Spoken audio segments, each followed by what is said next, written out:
Hello and good morning all of you. कैसे हो आप सब? गुड ना? ओके, अच्छे से हैं? ओके, चलिए पढ़ते हैं। आज हम क्लास 7 की पारिजात हिंदी की बुक, हिंदी पाठ्य पुस्तक, ठीक है। हमने इसमें चैप्टर 4 कंप्लीट कर लिया है ना। और पेज नंबर जो है 38 है, उसमें दिया है दादी की सलाह, ठीक है। दादी जैसे होती है ना, आप सबके घर में दादी होती है, अब नानी होती है, तो इन लोग क्या सलाह देते हैं उसके बारे में पढ़ना है। ये सिर्फ केवल पढ़ने के लिए है, ओके। क्या के लिए है? सिर्फ पढ़ने के लिए है। आपको इसको समझना है कि ये बोल क्या रहा है। दादी माँ बोलती है, उठो गौरी, थोड़ा दूध पी लो, सुबह तक तुम्हारा कफ ठीक होने लगेगा।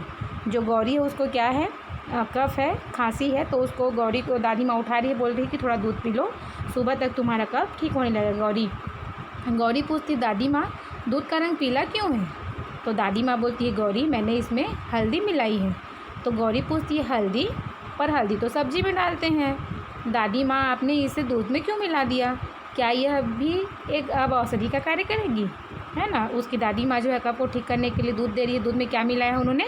हल्दी मिलाई हुई है। तो गौरी जो है पूछ रही कि दादी माँ आपने ये दूध में हल्दी क्यों डाल दी है? तो सब्जी में डाली जाती है, तो क्या अभी औषधि का काम करेगी ऐसा करके? फिर दादी माँ बोलती है, यही समझ लो गौरी, कफ होने पर गर्म दूध में 1/4 चम्मच हल्दी मिलाकर पीना स्वास्थ्य के लिए लाभदायक रहता है, ठीक है।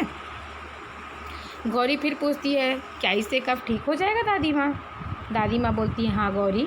फिर गौरी बोलती है, दादी माँ मेरी समझ में ये नहीं आ रहा कि सब्जी में डालने वाली हल्दी दवा जैसी प्रभावी कैसे हो गई? ठीक है, कि सब्जी में डालते हैं दवा हल्दी को, तो ये दवा जैसे कैसे प्रभावी हो गई है? तो फिर उसको दादी माँ बोलती है कि हमारे जो रसोई होती है ना,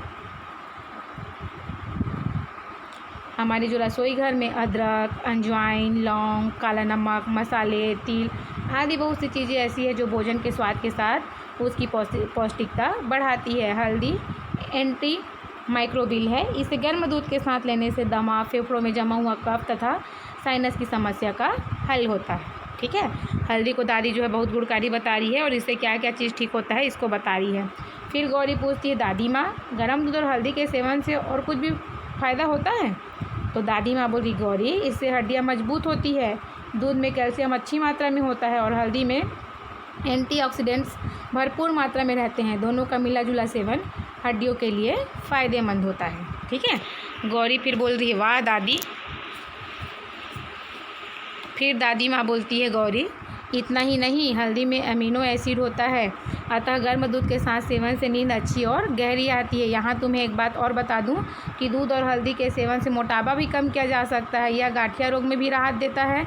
आयुर्वेद में इसका प्रयोग शोधन क्रिया के लिए होता है। ये हमारे रक्त से टॉक्सिन्स दूर करता है और लीवर साफ़ करता है। देखो हल्दी जो है क्या क्या करता है बता रही दादी माँ जो है कि गर्म दूध के साथ सेवन करने से नींद अच्छी और गहरी आती है और मोटापा भी कम होता है, गठिया रोग में भी राहत होता है और आयुर्वेद में इसका प्रयोग जो है शोधन के लिए किया जाता है और हमारे रक्त से ये टॉक्सिन्स दूर करता है और लीवर को साफ़ करता है। गौरी बोल रही है, वाह दादी।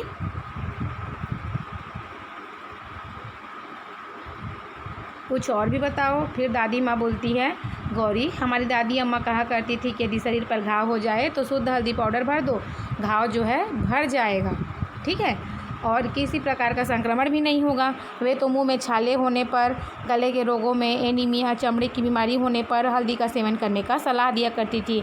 आज भी हम देखते हैं हमारी दादी नानी लोग जब हम गिर जाते हैं, लग जाता है, तो हमको क्या बोलते हैं कि उसमें थोड़ा सा हल्दी लगा लो। आपके यहाँ लगाते थे कि नहीं ये मैं नहीं जानती, लेकिन जब मैं छोटी थी तो मैं अपनी नानी को देखती थी कि वो जब भी कभी लगता था मेरे मामा को, तो वो उसमें वो कटता था कि कुछ होता था तो वो सीधा हल्दी तेल को गर्म करके उसमें लगा दिया करती थी, है ना। फिर गौरी बोलती है, दादी माँ टीवी पर दिखने वाले विज्ञापनों में क्रीम में हल्दी का प्रयोग भी बताया जाता है। हाँ देखे हो ना आप लोग टीवी पे विज्ञापन, कौन सा विज्ञापन देखे हो? वीको टर्मरिक आयुर्वेदिक क्रीम है ना, उसमें बोलता है ना हल्दी का प्रयोग किया गया है करके, बस वही है।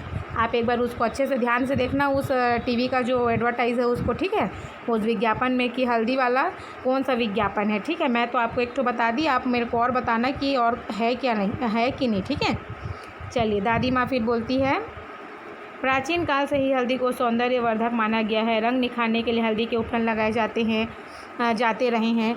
गौरी आजकल ब्यूटी पार्लर में जाकर फेशियल करवाए जाते हैं। हमारे ज़माने में चेहरे की संभाल हेतु हल्दी, मुल्तानी मिट्टी और गुलाब जल का पेस्ट बनाकर चेहरे पर लगाया जाता था। इससे चेहरे पर निखार तो आता ही है, साथ ही चेहरे के काले धब्बे और झुर्रियाँ दूर होती हैं। ठीक है गौरी, वाह आप तो सचमुच मेरी डॉक्टर दादी हैं।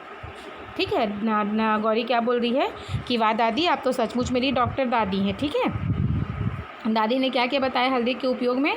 दादी ने हल्दी के उपयोग में बताया कि उसको गर्म दूध में सेवन करने के साथ अच्छी और गहरी नींद आती है और मोटापा भी कम होता है। गठिया रोग में भी राहत होता है और जो है टॉक्सिन्स हमारे रक्त से दूर करता है। तो क्या करता है, लीवर साफ़ हो जाता है ना।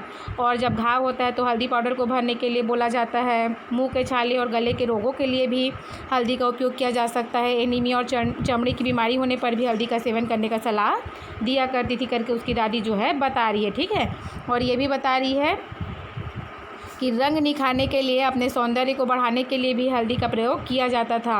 आजकल लोग बोल रहे हैं, दादी बोल रही है कि आजकल तो लोग ब्यूटी पार्लर में जाते हैं, लेकिन हमारे ज़माने में क्या करते थे, हल्दी, मुल्तानी मिट्टी और गुलाब जल का पेस्ट बनाकर चेहरे पर लगाया जाता था, है ना। अभी भी हम देखते हैं कि अक्सर हमारे घरों में हम भी मुल्तानी मिट्टी वगैरह का प्रयोग करते हैं, है ना। हल्दी, मुल्तानी मिट्टी सबको मिला के हम लोग भी लगाते हैं गुलाब जल को, है ना। ऐसा नहीं है कि हम लोग भी ब्यूटी पार्लर ही जाते हैं, घर में भी अपना उपयोग करते हैं ना कुछ चीज़ बना के। चलिए, लड़कियां ज़्यादातर करती होंगी और लड़के तो बॉयज़ तो नहीं करते हैं, खैर ठीक है।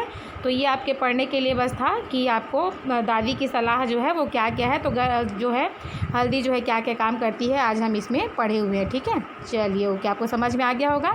सो थैंक यू डियर स्टूडेंट्स।